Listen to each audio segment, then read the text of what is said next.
Welcome back to another Richard Sherman podcast. Mitchell. Richard, I know you loved this Sunday. The 49ers went to Philly and laid the absolute smackdown on the Eagles. Richard, how fired up are you right now? Mitchell, I'm really fired up, but this was my expectation for this game, Mitchell. They are an overmatched opponent. I told Skip Bayless, I told everybody on the Thursday night crew, I told anybody who would listen, like, if the San Francisco 49ers are healthy, there is not a team that should be able to beat them this season. And it showed again. They didn't have a positive yard, the least amount of yards in a quarter under Shanahan. I mean, as a coordinator, as a coach, as a head coach, I'm sure as a youth coach. And they still go on to beat them 42-19. Mitchell, the defense showed up in a big way, especially in the first half. They put a lot of pressure on Jalen Hurts. They were out there hitting. I mean, Drake Greenlaw got kicked out of the game, but he was having a fantastic game before he got kicked out. He should get a Pro Bowl this year. Christian McCaffrey, 17 rushes for 93 yards, a touchdown, 3 receptions, and then you got Glock Purdy. Mitchell, 4 touchdowns, 148 passer rating. Brandon Ayuk, but Deebo Samuel, Mitchell, he talked a lot in the offseason. He said a lot of things in the offseason. He said these guys were trash. If we had our quarterback, we would have blown y'all out.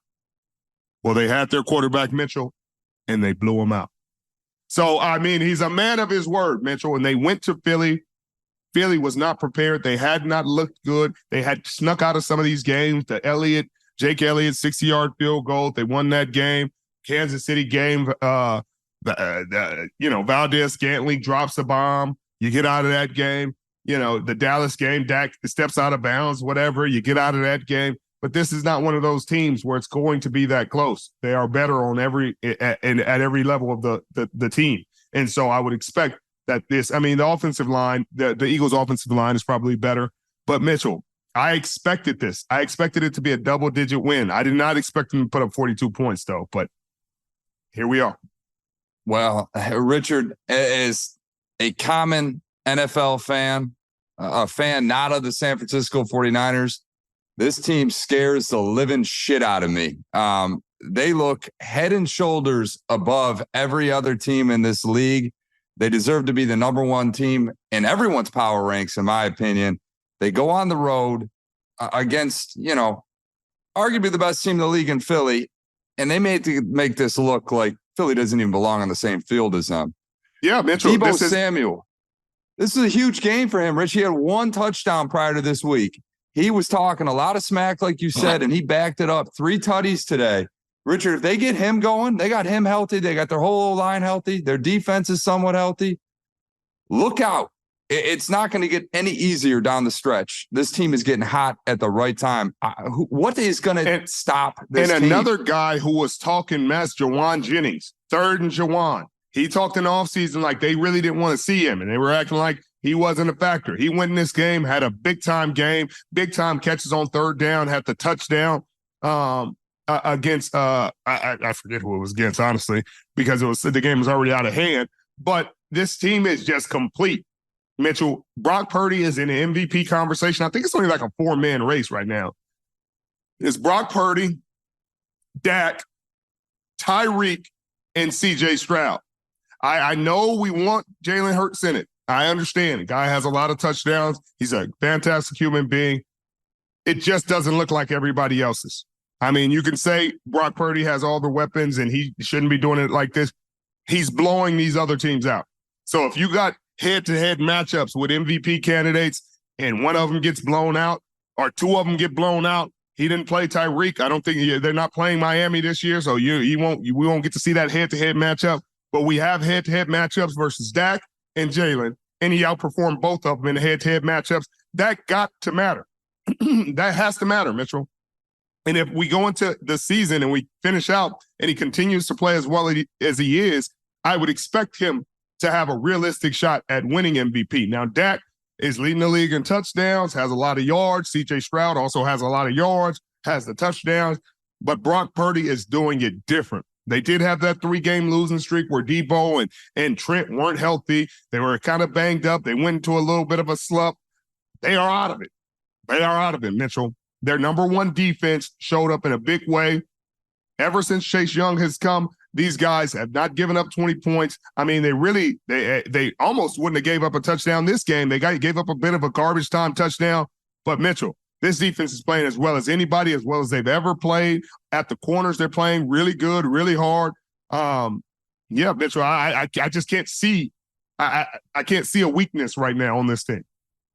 Oh, they don't. And to touch on Brock Purdy further, if he's able to squeak out an MVP win, that is the most insane story in the NFL, probably absent Tom Brady, right? I mean, this guy leads the NFL in passing rating, completion percentage, TDs per attempt, yards per attempt, and yards per completion. I mean, it goes on and on and on. He's the perfect quarterback for Kyle Shanahan, and he's getting it done. And like you said, this defense is alive and well, and they are the lucky recipient of this week's almost perfect defense of the week, Richard, where we highlight the NFL defense that puts on the week's most dominating performance, brought to you by Uber Eats.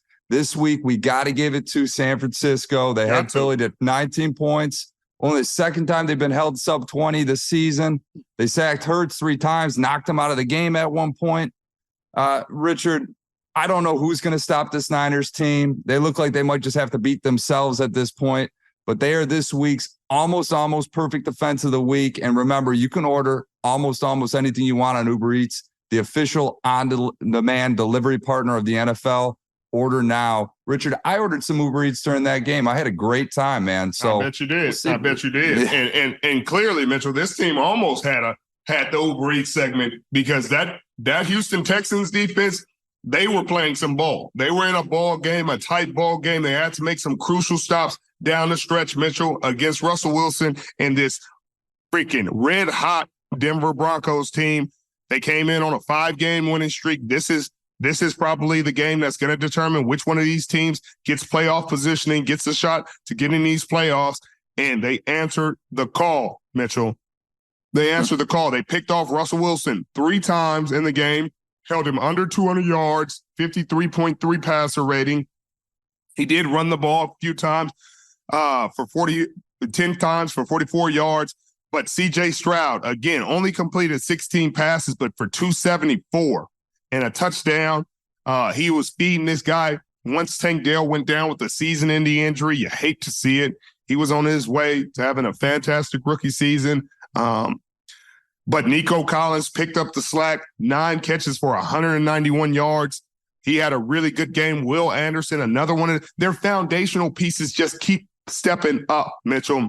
CJ Stroud, the quarterback.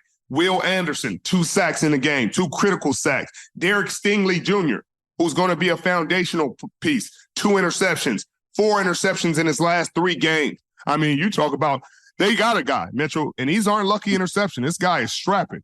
And so everybody was all on Sauce Gardner, rightfully so. Sauce Gardner had a really good year last year, an all-pro year. But do not forget about Derek Stingley Jr. He will not be forgotten about. He is a reason this team is winning this game and has won 4 of the last 5 games. But my guy, Mitchell, Jimmy Ward, with a game-clinching interception, clutch play in the end zone to end the game.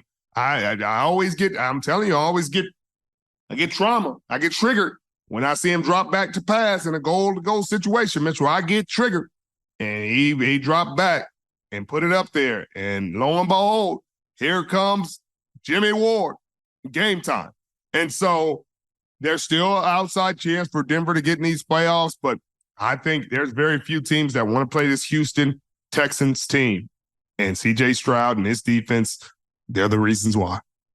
You hit it right on the head, Rich. We were on the Houston Texan bandwagon for probably about the last month, and it was mainly because of their offense. And now we see it. Their defense is starting to step up in big ways. Like you said, Will Anderson Jr., their top pick this year, 2 sacks. He's coming on strong. Derek Stingley starting to show why he was drafted so high 2 years ago. if they keep it moving in this direction, I mean, I have to believe the Steelers are going to slip out. I mean, granted, they've got the lowly New England Patriots next week, but one of these teams, the Colts, the Steelers, is going to slip out and it's going to give way to the Houston Texans. And like you said, in that 6-7 seed, whoever they play against, either the 2-3 seed, no one's going to want to see them. And D'Amico Ryans, kudos to him. He's got this team flying high. The Houston Texans, shout out to them. Can you believe we're this deep into the NFL season? We got to make every second count. With DraftKings Sportsbook, you can make the most out of every game day. Bet on your favorite teams for a shot at winning big bucks. New customers can score $150 instantly in bonus bets for betting $5 on any matchup. Get in on the action with DraftKings Sportsbook, an official sports betting partner of the NFL. Download the app now and use code Richard. New customers can score $150 instantly in bonus bets for betting just $5 on the NFL. Only on DraftKings Sportsbook with code Richard. The crown is yours. eBay Motors is here for the ride. I remember when I got my first 1988 Hoopty, and I got in a little fender bender early on. I was so proud of my first car. You know, I'm rolling around, looking around like I'm mobile. It's a 1988. Then you get in a fender bender and you're devastated. My light was hanging off. Thankfully, my dad is a jack of all trades. He got me back on the road. I was still rolling, so I was good. Because at that point, it's about getting from A to B. That's it. With over 122 million parts for your number one ride or die, you can make sure your ride stays running smoothly. Brake kits, LED headlights, roof rack, bumpers, whatever your baby needs, eBay Motors has it. And with eBay Guaranteed Fit, it's guaranteed to fit your ride the first time, every time, or your money back. Plus, at these prices, you're burning rubber, not cash. Keep your ride or die alive at ebaymotors.com. Eligible items only, exclusions apply. Richard, speaking of getting back to life, starting to fly a little bit like they should be, the Detroit Lions. They go down to New Orleans and they get hot quick. 21-0, 7 minutes into that game. And I'm thinking, okay, here we go. But no, I mean, they gave life back to New Orleans. They knocked Derek Carr out of the game. Jameis Winston comes in there, throws a tip pass that should have been picked off right into the hands of Chris Olave. That's Gives that Jameis. team life. Yeah, but I mean, Richard, the Lions get a big road win. I mean, it's never easy to go down to New Orleans and get a win. What do you think of this Detroit Lions team right now? Do you believe they're a true 9-3 team like their record shows? I believe they are. I just don't know if anybody's up there with the Niners. And, after that the game against Green Bay is going to leave a lot of people questioning this team. I don't know if it was just the moon and the way it was aligned that day, Mitchell, or what it was, but they lost that game. And Green Bay has been playing well tonight against Kansas City, and his Kansas City defense has been amongst the league's best this entire season. So they're obviously, this Green Bay team is nothing to slough at. But the Jared Goff turnovers, were a concern. He cleaned that up a bit this game. He didn't have them. Jahmyr Gibbs ran the ball better. They ran the ball as a team a little bit better. Those things, their defense played okay. They gave up 28 points, so it was okay. But Amon-Ra St. Brown passes Calvin Johnson for the most receptions by a line in his first 3 seasons. That's huge. That's a Hall of Famer. That's nothing to slough at. But Lions were up 21-0, Mitchell, and they let them run all the way back. Let them roar all the way back and make this a ball game. So that is a concern. But they do got my guy, Big Bruce Irvin, Mitchell. He's like fine wine. He's like Dino, Mitchell. He's getting better with age, and he said it. All I need is a shot.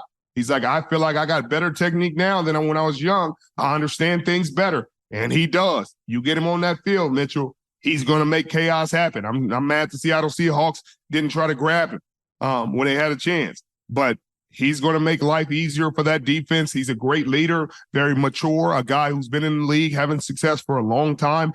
He'll make a difference. Brian Branch back in the fold, gets him an interception. And so there are positive things, to find from this game. But, Mitchell, I don't know. y'all got a chance at the division, Mitchell. Let's enjoy our big wins, you know? Yeah, no question. I'll say this, Rich. They got the offense to do it. They're going to have to control the time of possession. They're going to have to keep their defense off the field. They're going to have to force turnovers, and they're going to have to find some way to get pressure on the quarterback. They were able to get 2 sacks today. You know, Bruce Irvin had a big, crucial roughing the passer call late. I mean, that was a big hit on Derek Carr, though. But if he can generate some pressure, who knows what could happen. But right now, I think the expectation in Detroit, just get a playoff win and let's see what happens from there. But, Richard, I talked about it early on in the season. You did. They struck gold in Iowa. They went down to Iowa Hawkeye land and plucked Sam Laporta, who is this week's Morgan & Morgan, making it look easy, player of the week, brought to you by Morgan & Morgan's, America's largest injury law firm. It's Sam Laporta, who made it look super easy in the Big Easy, finished with 9 receptions for 140 yards and a tutty. Sam Laporta set a career high in receptions and receiving yards. Richard, he's going to be breaking some NFL records as a rookie tight end here soon enough before the season's over. If they can keep getting him the ball, who knows, man?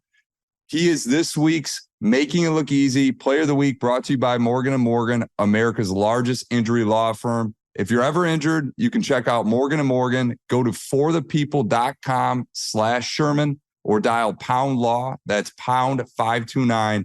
Winning in this league is hard, but hiring Morgan & Morgan is easy. It's easy, Mitchell. And Sam Laporta, Mitchell, is making it look easy week in and week out, probably on his way to a Pro Bowl season. But it's tough in this NFC with some of these tight ends. But he's definitely got a case for himself. But Mitchell, Puka again. Puka comes out.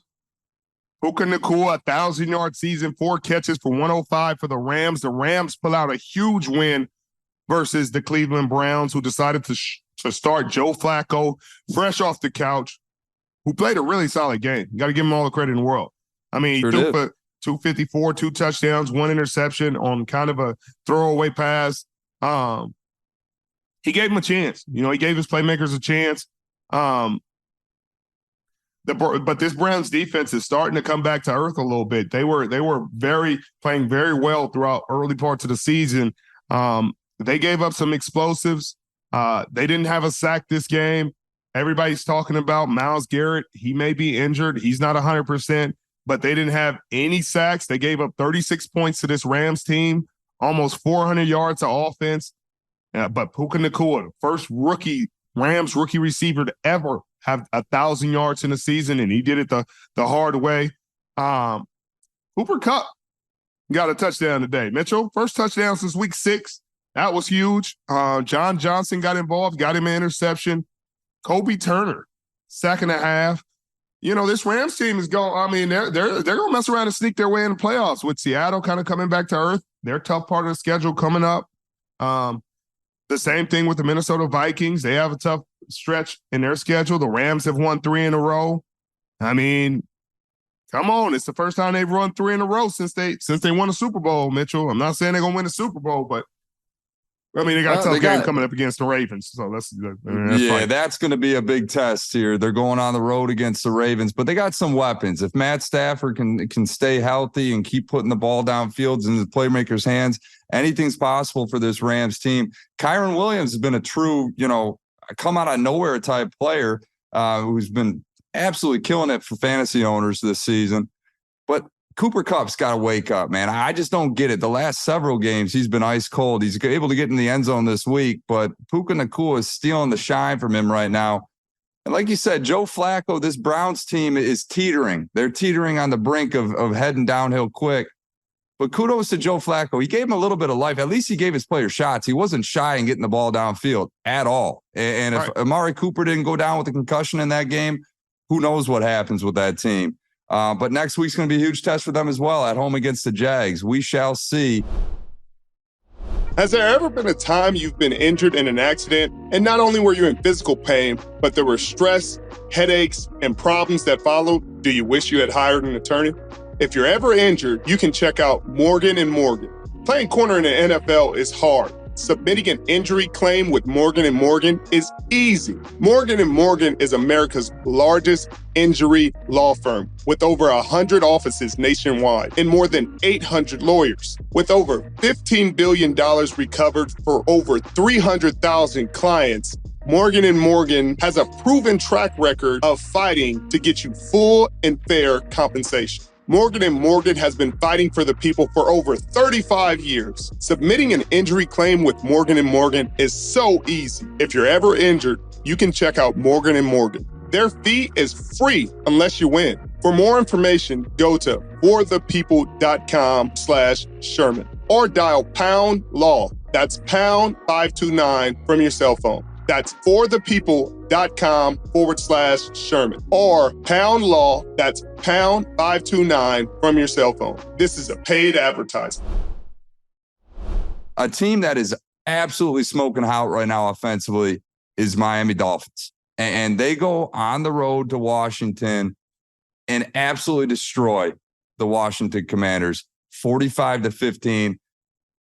Big topic of conversation out of this game is the statistics that Tyreek Hill continues to put on the board week in and week out. He is the first player in NFL history with 5 games of 150-plus yards and a touchdown in a season. And Richard, we still got a handful of games left. I got to believe he's going to be putting a couple more on the board. Richard, I know you said he was an MVP candidate, but what does this guy got to do to win the MVP?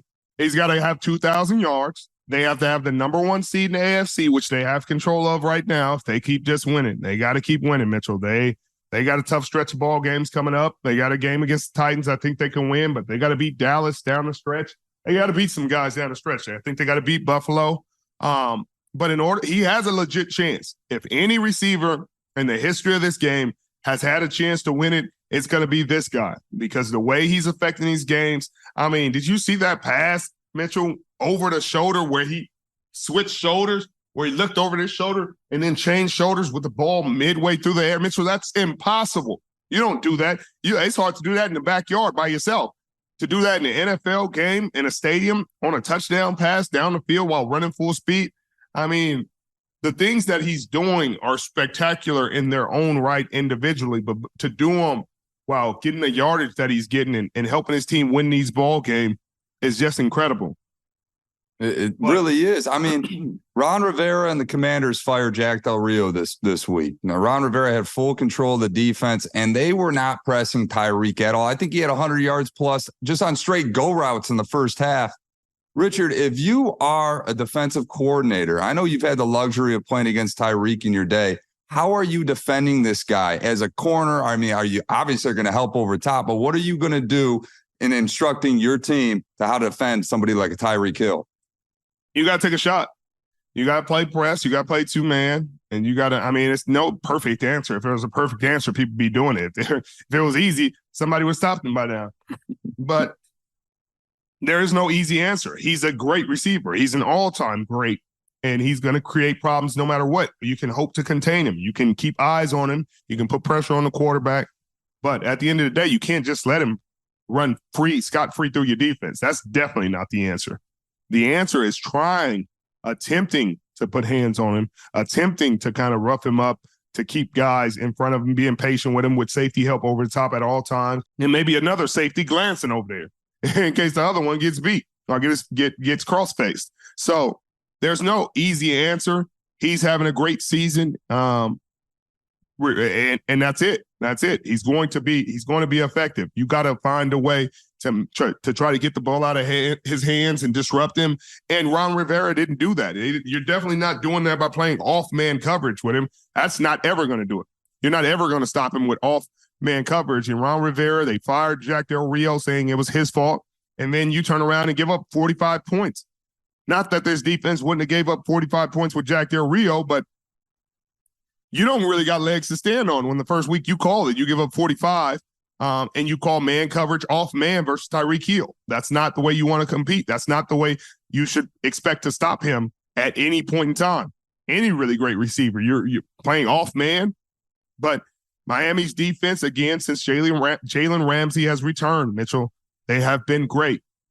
They held Sam Howell down to only 127 yards passing. They got another interception off of him. No passing touchdowns. He ran for 2. But at the end of the day, this defense, since Jalen Ramsey has come back into the fold, Mitchell, has held every opponent under 20 points. Every single team they've played, they've held under 20 points since Jalen Ramsey returned. And I think they're going to continue to play well. I look forward to seeing that Buffalo game, and I think it's going to be different with Jalen Ramsey in the fold. I also think the Dallas Cowboys game is going to be a dogfight for the Dallas Cowboys because they're showing some weaknesses that they weren't showing against other teams that they showed against Seattle that I think a team like Miami is going to exploit. But I don't know. The Commanders don't have a lot of answers. I'm sure they're going to kind of push the reset button and fire everybody soon. I do think Eric Bieniemy deserves a head coaching job. But other than that, I mean, Miami is just in a different class as these kids. And yes, Tyreek Hill is an MVP candidate. Well, Miami is in a different class. The next hurdle for this team, like you said, they're going to have to go against the big boys and win some big games here. I mean, a lot of their opponents that they've beaten have been 500 or worse. Let's see how they fare against a team like the Bills. Let's see how they fare against a team like the Cowboys. But until then, this AFC is relatively wide open, Rich. I mean, there's a lot of teams competing for that number 1 seed.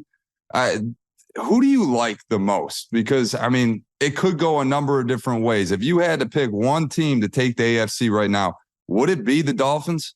No, you still got to go with the Kansas City Chiefs until it's not the Lamar Hunt Invitational, Mitchell. Until it's not the Arrowhead Invitation, you have to go with the Kansas City Chiefs.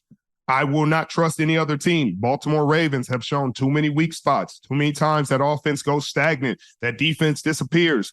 I want to believe in them, but they just keep doing it in these big games. They'll blow teams out. They blew out the Seattle Seahawks. They blew out the Detroit Ravens, but then they lose to the Pittsburgh Steelers. They have those games where you're just scratching your head wondering what happened to this team. So I can't really give trust to them.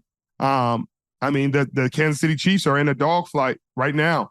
And starting to, it looks like, let me check the score, Mitchell, but they're in a complete dogfight with the Green Bay Packers, and the Green Bay Packers are driving up 2 in the fourth quarter with 6 minutes and 56 seconds to go. So they could potentially lose this game. So it's hard. The AFC is hard to call. You know, it's a really hard conference to call because the Buffalo Bills were supposed to be one of the top teams. They're 6-6 with a chance of missing out on the playoffs entirely.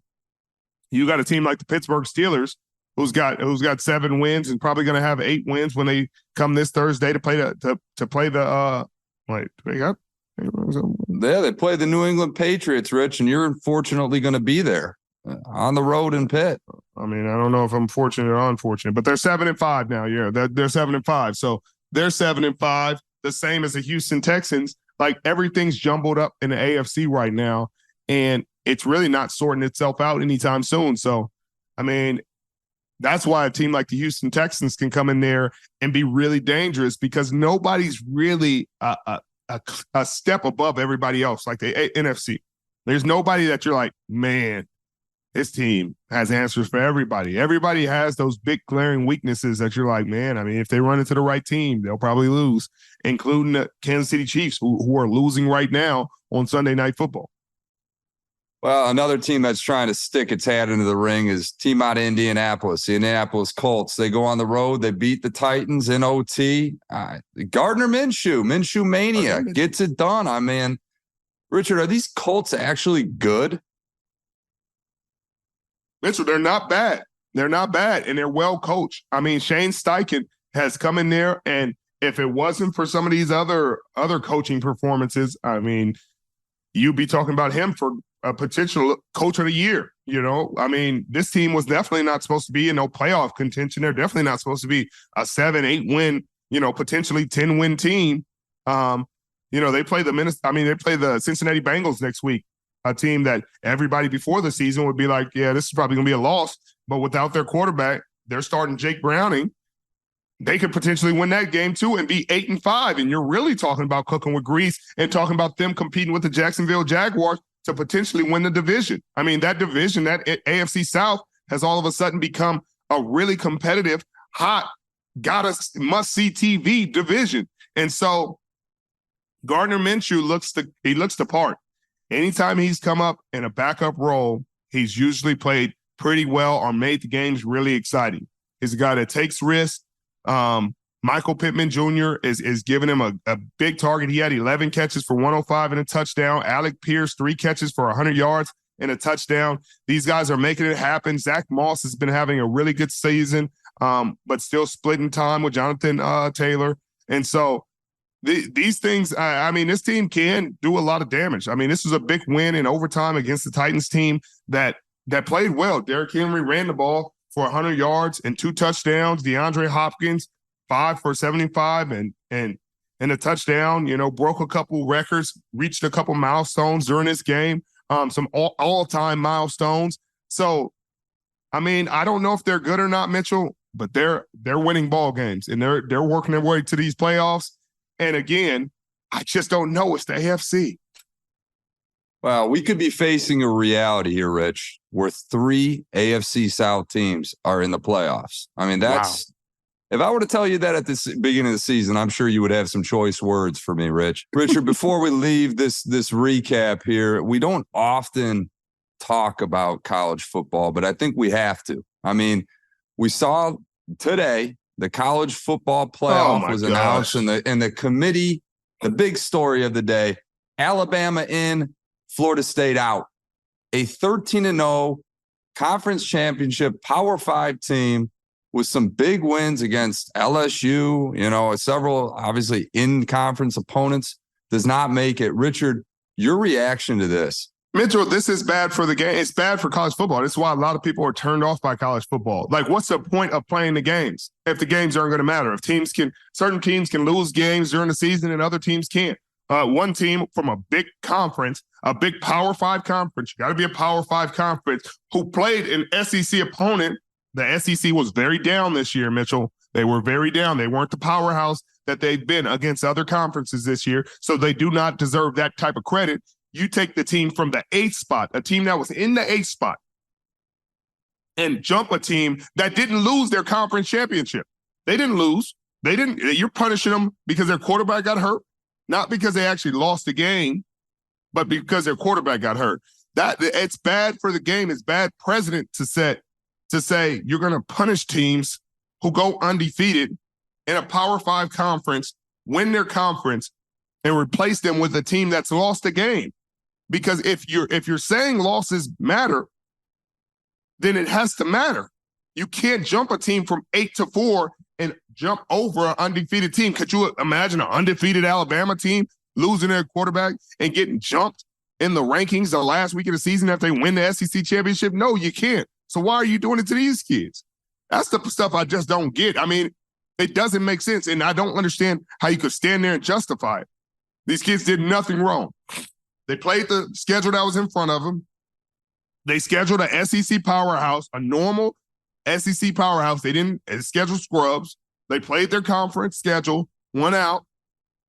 They deserved their chance to play in the championship. Like, there's no Alabama, if they won out, they would deserve their chance to play. I would say the same thing. But you can't just keep putting these SEC schools in there because they're in the SEC. They lost the games. They don't deserve to be in there. Well, Richard, I echo your stance on this. I think it goes deeper, though. I think the NCAA is the most archaic body in all of sports. I think it's a complete joke what they're doing in college football. I know they're going to 12 teams next year. Great. You guys should have gone to 16 teams 20 years ago. I mean, the fact that we were once deciding who the champion was by people voting who the number 1 and number 2 teams were and having them play each other is a complete joke. And now that we're having a committee of experts make a decision on 4 teams when there probably could have been 8 teams that deserved to be in this year is even bigger joke. So, Rich, 12 teams couldn't come soon enough, but this is 2023, for God's sake. This doesn't make sense.